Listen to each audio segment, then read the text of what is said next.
Hello everyone, welcome back to our channel. So today we'll be starting chapter 3 of 9th class polity ncert, that is constitutional design. First we'll have a look at the overview and then we'll move on to the topic straight.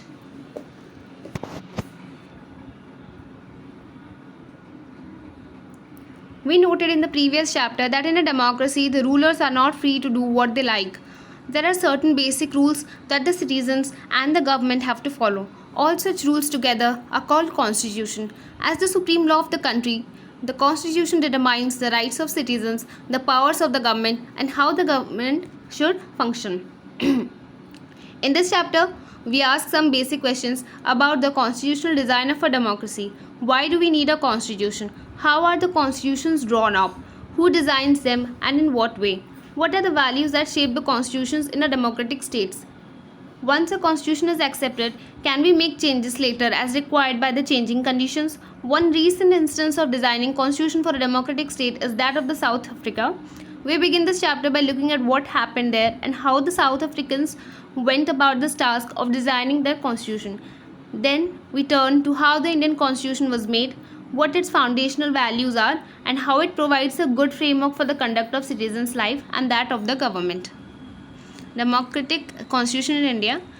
If you want, you can download the PDF of this chapter and skim through it. Okay, I'll just give you the summary of this chapter. So let's have a look at the headings of what this chapter is all about. Democratic constitution in South Africa. In the left side, a famous personality, Nelson Mandela's picture has been given. Okay. So next one is towards a new constitution. Then a picture has been given. Green snippet is also given. Why do we need a constitution? Then making of the Indian constitution, and in the left side the prominent personalities of whoever's role has been included in making of our Indian constitution, like Sardar Vallabhbhai Patel, then Abul Kalam Azad, T.T. Krishnamachari, then in the right side Rajendra Prasad, Jaipal Singh, H.C. Mukherjee, the Constituent Assembly. Left side G.D. Deshmukh. Okay, so you can pause the video and have a look at this green snippet again. In the left side, Baldev Singh. Guiding values of the Indian Constitution, the dream and the promise.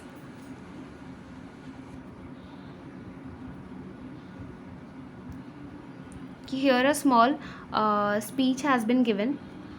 In the right side, K. Munsri, then B.R. Ambedkar, then Shyama Prasad Mukherjee. Also again, here within the yellow box, few lines has been given. If you want, you can pause the video and read them.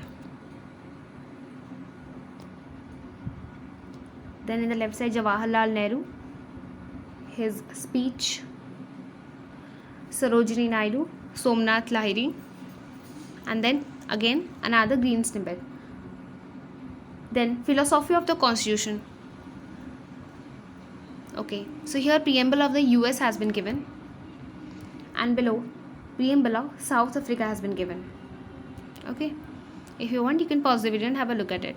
And what keywords does our preamble contains? This has been explained in very much vivid details in the right and left side of this page.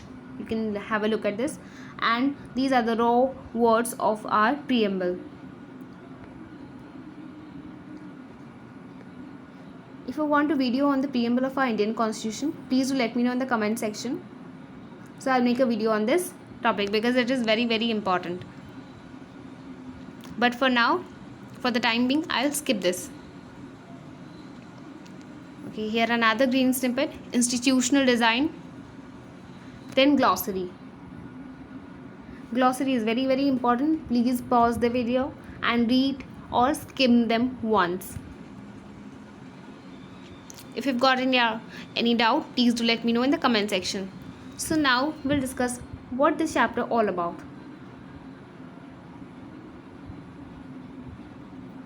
Just wait a second, guys. Let me go to the first page first.